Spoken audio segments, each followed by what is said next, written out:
Habibi, come to Dubai! Hey guys, we're Ian and Anna, and we just spent the last 2 weeks in the incredible, futuristic city of Dubai. In this video, we want to share with you our top 15 favorite things to do in this city.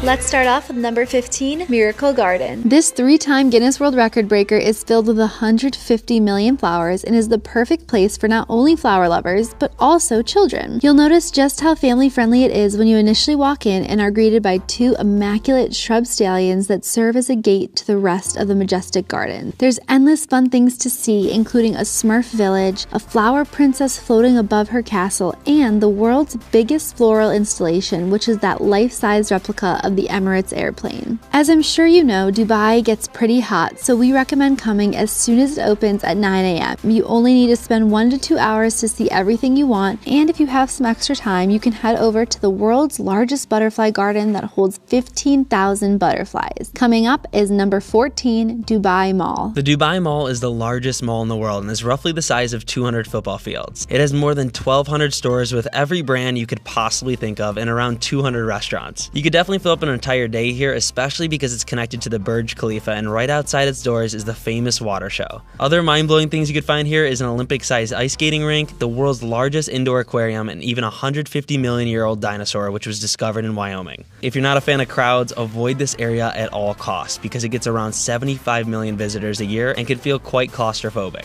Next up is number 14, the iconic Burj Khalifa. Since 2009, the Burj Khalifa has been the tallest building in the world. At 828 meters high, it's equivalent to the size of 3 Eiffel Towers or 2 Empire State Buildings. It cost a whopping $1.5 billion to complete this structure. There's 160 floors, and you can ride all the way to 154 to visit the highest outdoor observation deck in the world. Don't worry, there's glass surrounding it so you won't fall off. I don't think people realize just how big this building is. If you're standing at its base, you have to crank your head all the way back just to see the tip of it. Ian, why don't you turn it sideways so I can see like how it doesn't even fit in the frame. Oh my god. The building's exterior contains 26,000 glass panels, and I know what you're thinking. How do they keep it so clean? Well, they hire 120 glass cleaners, and it takes them 3 months to clean the entire building. And of course, while you're there, just outside the Burj Khalifa, you can see the world's largest water show. The Dubai fountain was designed by a California-based company also responsible for the creation of the Bellagio fountains in Las Vegas. It was so cool taking in the water show from above on the observation deck and then seeing it again from the ground floor. The fountains dance every 30 minutes starting at 6 p.m. The Burj lights up in the background and is truly a sight to see. Apparently, this spot is also very cool at New Year's when there are fireworks shooting from the building combined with a truly sensational water show. Next, we have number 12, Museum of the Future. This has to be one of the coolest buildings we've ever seen, and it makes sense because its nickname is the most beautiful building on Earth. The symbolism behind it, though, makes it even more impressive. The building's circular form represents humanity, the green mound it sits on represents the Earth, and the void in the middle represents our unknown future. Wrapping the outside of the windows are 3 quotes from Sheikh Mohammed, who is the Prime Minister of the UAE and the ruler of Dubai. And these quotes in Arabic are his thoughts and vision for the city's future. The Museum of the Future officially opened to the public in 2022, so it's brand new, and that's why we couldn't even get a ticket to enter. We highly recommend you book online before arriving, so we'll make sure to put a link in the description below. Inside, you can expect to see the future of space travel, robots, innovation, and sustainability. Even if you can't enter the museum, you could still check out the lobby, which looks like you're walking into the future. It's an all-white room with spiral staircases, mesmerizing elevators, and a ceiling that glows up with more Arabic quotes. Personally, the best time to visit is at sunset, and when it gets dark, this entire structure glows in the night with the city shining all around it. Up next is number 11, the unbelievable Palm Jumeirah. There are 3 man-made islands off the coast of Dubai, but the biggest and most famous is the Palm Jumeirah. This palm tree-shaped island stretches 5 kilometers into the Arabian Gulf, and it's so massive that you can see it from space. To create this, they blasted 7 million tons of rock from a nearby mountain and dug up sand below the Persian Gulf. It cost $12 billion and took 6 years to build. The famous Atlantis stands at the front of the palm, and here you can have a full day of fun at the water park, which broke the world record for most water slides. We actually did spend a day here, and it was an absolute blast. I think if you have kids, this is the perfect spot to get some of their energy out.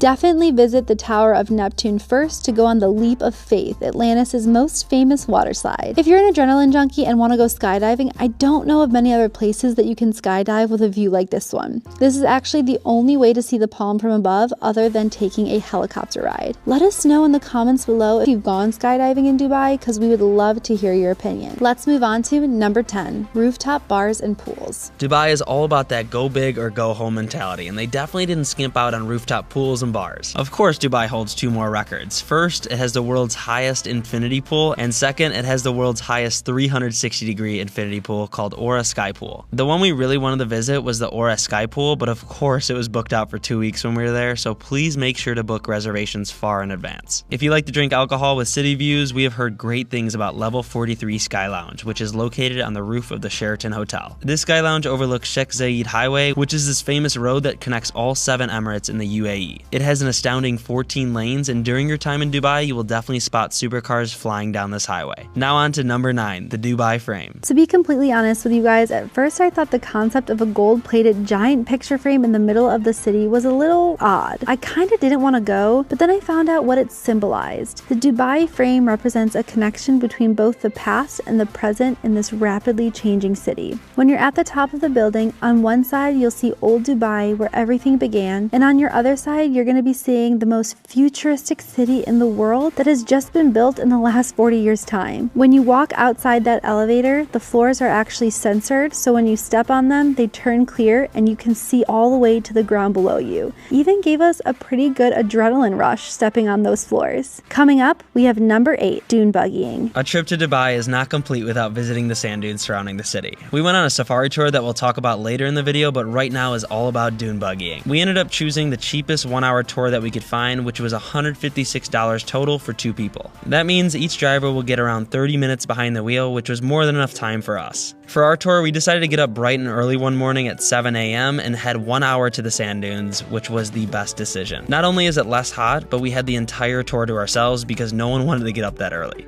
Just so you know, in Dubai, it's a law that you need a tour guide to lead you around the sand dunes, and at first I was super disappointed, especially because it started out really slow. Basically, at the beginning, the guide wants to feel out your driving skills, and once you are more confident, he definitely lets you go much faster. Just in case the tour companies run out of helmets with face masks, make sure to bring sunglasses so the sand doesn't spray in your face the whole time. Whizzing up and down the sand dunes was not only thrilling, but hilarious, because as the passenger, you never really know what your partner's gonna do. There are endless kinds of tour companies for everyone's budget, and with different high-speed dune buggies. I'll make sure to link a couple below for you guys. Next up is number 7, Hell's Kitchen. Now, if you haven't seen the short we posted on this, you should go watch it ASAP. You'll really understand my love for all things Gordon Ramsay. If you don't know what Hell's Kitchen is, it's a restaurant inspired from Gordon Ramsay's famous TV show, Hell's Kitchen. We've had the pleasure of eating at HK at Caesar's Palace in Vegas, and it was so good. Any chance we get to eat at it again, we take the opportunity. Oddly enough, this is his only Hell's Kitchen restaurant outside of the US. Everything is designed just like the TV show, where there's a red and blue team and they cook right in front of you. Our highly recommended dishes to you would be the burrata salad, followed by Gordon's famous beef Wellington, which is so freaking delicious, you have to get it. Just touch it. It's so raw, it's mooing. Off with you now. And finish with the best dessert we've ever had in our lives, the famous sticky toffee pudding. Ooh, my mouth is watering just thinking about it. Moving on to number 6, food tour. Let's be honest, food is the best part of travel. And that's why in every place we visit around the world, we always start our time with a local food tour. You not only get to try some of the best food during your trip, but you also get to make friends with locals that will teach you all about the culture. We met our tour guide Sandy in Dera, which is the heart of Dubai's Old Town. Here we strolled through the maze of narrow alleyways, passing by classic sandstone buildings and trying all sorts of dishes like camel gelato, falafel pitas, chicken shawarma, and much more. Then it was time to pass through the golden spice souks, where there were mounds of colorful spices and more gold than we've seen in our lives. Lastly, we crossed the Dubai Creek on traditional boats to visit Burj Dubai and have delicious meze platters and some fresh squeezed orange juice. Throughout our experience, Sandy was begging us to try the camel burger, but Anna had zero interest because that's her favorite animal. Of course, I'm willing to try a bite of just about anything, so Sandy brought us to the most famous spot for camel burgers. To be honest, I felt guilty the entire time because in this restaurant, you are surrounded by tons of cute camel artwork and wallpaper. Visiting the old town of Dubai was such a breath of fresh air, especially when you're surrounded by skyscrapers all day. way. Now let's move on to number 5, jet skiing. Although you can jet ski anywhere in the world, there are very few places that offer as epic of a skyline as jet skiing in Dubai does. Within 1 hour, we were able to see the Burj Al Arab, the Atlantis, and the massive Dubai skyline with a Burj Khalifa in it. We booked a 1-hour session in the morning, and let me tell you, I don't think it was enough. We recommend going in the morning at 9 a.m. Not only is it a great way to wake up, but the waves are the calmest at that time. Even though sunset sounds like it would be nice and fun, the water gets super choppy and it's way more crowded, which allows you less room to go wild. Either way, you can't get too wild because it's a requirement in Dubai to jet ski with a tour guide, but our guy was super chill and Ian reached 70 miles per hour on his jet ski, so they're not extremely restrictive. Quick announcement. This entire trip and video would not be possible without our sponsor, Get Your Guide. Get Your Guide is a platform with over 65,000 experiences worldwide. Everything you see in this video was booked through their app. They offer tour guides, experiences, entrance fee tickets, and even skip the line opportunities just like the Burj Khalifa. We got to skip the entire massive line there. And they also let you cancel 24 hours before your tour starts and you get all your money back. Everything will be linked down in the description below, and we get a small little kickback so we can keep creating travel guides just like this one. Next up, number 4, Dubai Marina and beaches. Dubai is probably one of the most well-rounded cities in the world. You have world record breakers for pretty much any category, beautiful architecture, old and new, deserts, and more fun than you could fill in a lifetime. But to have all this and be right next to the Persian Gulf with amazing beaches, you really can't beat it. Now, when visiting Dubai, you'll probably stay in one of 2 locations, either in the city center close to the Burj Khalifa or 25 minutes down the road near Dubai Marina. During our 2 weeks in Dubai, we split up our time and stayed 7 days downtown and 7 days in the Dubai Marina. And honestly, if we can go back, I would have spent more time near the Marina. There's just nothing like having a $100 Airbnb a 5-minute walk from the beach. There are plenty of beaches lining up the coast, but we visited the most popular called JBR Beach right near the Marina. Even though it was super crowded, it was the best spot to take in the sunset, watch yachts roll by, and even see the largest Ferris wheel in the world, which was inspired by the London Eye. Another fun thing you could do at the Marina is take dinner cruises up and down the coast at night, which would be such a relaxing way to see different perspectives of Dubai. Next up is number 3, Deep Dive Dubai. Deep Dive Dubai is another world record-breaking facility allowing thrill seekers to dive into another dimension. This is the deepest pool in the world at 60 meters deep, but it's so much more than a pool. It's basically like exploring a sunken city. It seems like there are so many rooms and crevices filled with unique things to do. There's even a game room where you can play foosball or chess. That is like all my favorite things combined in one place. Deep Dive Dubai is the one thing I really wanted to do. Unfortunately, it's a bit expensive and it was all booked up while we were there. All the more reason to visit again though. Next up, number 2, Abu Dhabi. Even though this one isn't located in Dubai, an Abu Dhabi day trip is a must-do. Abu Dhabi is the largest emirate and also the capital city of the UAE. If Dubai is the financial and tourism hub, then Abu Dhabi is the oil capital. And that's because 96% of the country's oil is found in this one emirate. Right now, to visit Abu Dhabi, you need a COVID test, but most tour companies will help you set one up at your hotel beforehand. After driving an hour and a half from Dubai to Abu Dhabi, you can first stop at the Louvre Museum. If you haven't noticed, Dubai likes to copycat a lot of famous landmarks around the world, and they went over the top for the Louvre. Just for the name itself, the UAE paid France $500 million for a 30-year contract.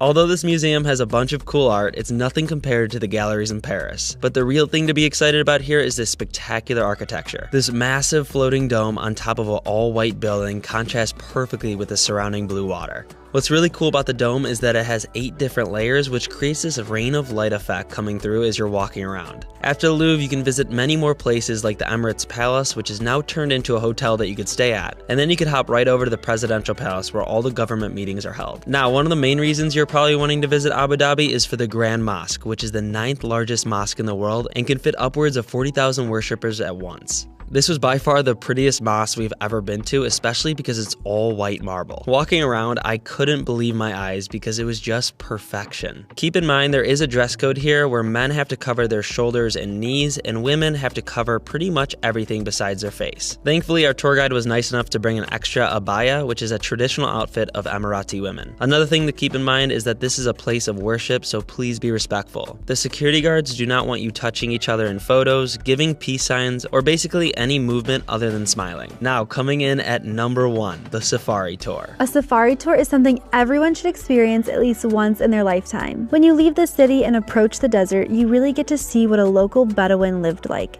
Bedouins are nomadic Arab tribes who have historically inhabited the desert regions. Although there aren't many native Bedouins left in the UAE, their traditions are passed down and celebrated with visitors. If you have a layover or just a short amount of time in Dubai, you should definitely book a desert safari tour. Here's everything that's included. First, you'll get picked up from your accommodation. It's about an hour drive to the desert, and the first thing offered is camel riding. Although we skipped the camel riding, we did get to say hi to some baby camels. After all, they are my favorite land animal. Next, we rode in a G-Class vintage Mercedes throughout the sand dunes, which was so much fun. It was a total vibe, especially once the most beautiful sun began setting. Along the ride, we spotted wild gazelles and even the incredible Arabian oryx. The Arabian oryx were so cool, I can't even describe it. These are the official animal of the UAE, and their extremely long straight horns will truly blow you away. When you're done adventuring, you'll head back to camp for a delicious feast including all of the best Middle Eastern foods like hummus, tabbouleh, fattoush, lamb, and finally you'll end the night with some traditional dancing and fire shows.